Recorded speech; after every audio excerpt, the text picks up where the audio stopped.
मध्य प्रदेश के इन कर्मठ अधिकारियों की मैं प्रशंसा इस बात के लिए करूंगा कि चाइनीज मंजे से लोगों की मौतें हो रही हैं, उसको रोकने के लिए छापेमारी कर रहे हैं। इन अधिकारियों से मेरी कोई शिकायत नहीं है। मेरी शिकायत है नीति निर्माताओं से कि स्पष्ट है कि चाइनीज मंजे से लोगों की मौतें होती हैं, तो इस पर पूरी तरह से रोक क्यों नहीं लगा दी जाती। और नाम ही चाइनीज मंजा है, इसका मतलब चाइना से आयात हो रहा होगा, तो जिस पॉइंट से आयात होता है वहीं उसको रोक दो।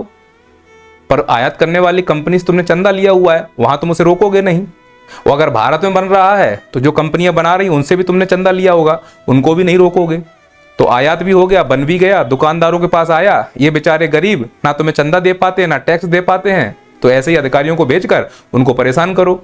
जैसे पॉलिथीन के लिए करते हो कि पॉलिथीन बनाने वाली कंपनियों पर कोई कार्रवाई नहीं, लेकिन जो सब्जी बेचने वाले ठेले हैं उन पर जाकर कार्रवाई हो जाएगी। और चाइनीज मंजा को लेकर मेरा एक सवाल और है। माननीय प्रधानमंत्री जी खुद इतनी बड़ी बड़ी पतंगें उड़ा रहे हैं, हालांकि इसमें हनुमान जी को उड़ा रहे हैं, मैं इसका घोर विरोध करता हूं, पर चूंकि ये साक्षात भगवान है तो एक भगवान दूसरे भगवान को उड़ा सकता है, ये भगवान की आपस की बात है, इसलिए मैं कुछ नहीं कह रहा हूं। पर इतनी बड़ी बड़ी पतंगें उड़ाने के लिए मजबूत धागा चाहिए कि नहीं चाहिए, तो उस मजबूत धागे की सप्लाई होगी कि नहीं होगी, या तो तुम खुद इस प्रकार का ड्रामा मत करो। और इतनी बड़ी पतंग के लिए मजबूत धागा होगा तो बाजार में बिकेगा, और ये मजबूत धागे अगर किसी गर्दन में आ जाए तो उसका मरना तो तय है ना।